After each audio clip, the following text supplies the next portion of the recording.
ઉપલેટાની મોજ નદીને જોડતો આ પુલ જે ઉપલેટા તથા જામકંડોરણા વચ્ચે આવેલ ચિત્રાવડ ગામ તથા ચિત્રાવડથી જામકંડોરણાથી રાજકોટ જવા માટેનો એકમાત્ર માર્ગ છે. બંને વચ્ચે આવેલ કોઝવેની હાલ ઘણા વર્ષોથી જર્જરિત હાલત છે.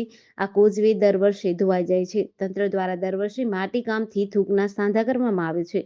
દર વર્ષની જેમ આ વખતે વધુ વરસાદ પડે તેથી કોઝવેનું ધોવાણ થાય તેવી શક્યતા છે અને લાખો રૂપિયાનું પણ ધોવાણ થઈ શકે છે.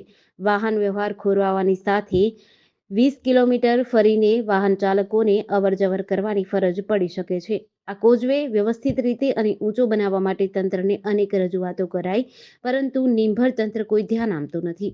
લોકોને, રાહદારીઓને, વિદ્યાર્થીઓને ચાલીને જવું હોય તો જીવના જોખમે અવરજવર કરવી પડે છે.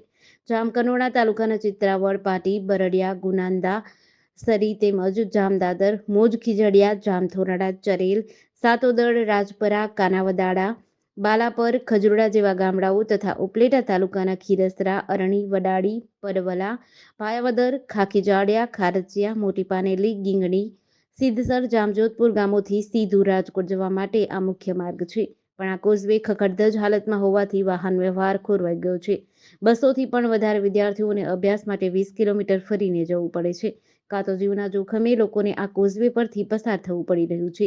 તેથી આજરોજ ચિત્રાવડ ગામ તથા આ કોઝવેને અસર કરતા ગામના લોકો, આગેવાનો, ખેડૂતો આ મોજ નદીના કોઝવે પર એકઠા થયા અને પોતાને પડતી તકલીફો, મુશ્કેલીઓને લઈને ખખડધજ કોઝવે પર રામધૂન બોલાવી હતી અને સૂત્રોચ્ચાર સાથે તંત્રને જગાડવાનો પ્રયાસ કર્યો હતો.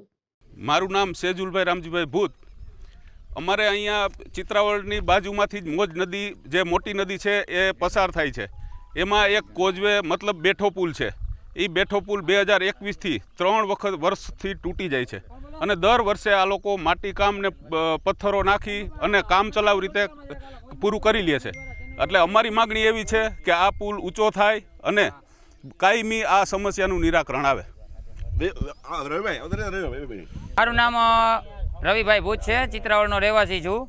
બસ અમારી હવે એક જ માગણી છે તંત્રને કે આ મોલને ઊંચો અને મોટો બનાવવામાં આવે, જેથી કરીને આ 20 થી 25 ગામને તેમજ 2 તાલુકાને જોડતો રસ્તો છે ઊંચો અને મોટો પુલ બની જાય તો આ પારાવાર પડતી અવારનવાર સમસ્યાનું અમારું નિરાકરણ આવે.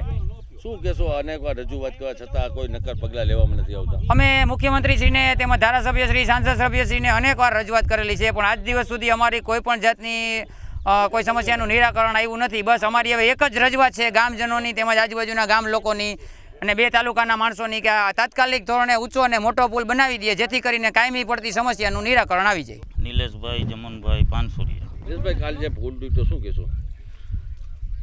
20 થી 25 ગામને જોડતો આ રસ્તો છે રાજકોટ જામજોધપુર. હવે એમાં છોકરાઓને તકલીફ છે, પછી અમારે હમાકાંઠે વાડીએ જવું તો અમારે પોતાને તકલીફ છે. તો હવે શું કરવાનું? 2021થી આવી રીતના ધૂળ નાખીને ભૂંગરા મેકીને વયા જાય છે બધા. અમારી એક જ માંગ છે, પુલ બનાવી દે મોટો અમને. જેડીસી ન્યૂઝ સાથે વિપુલ ધામેચા, ધોરાજી.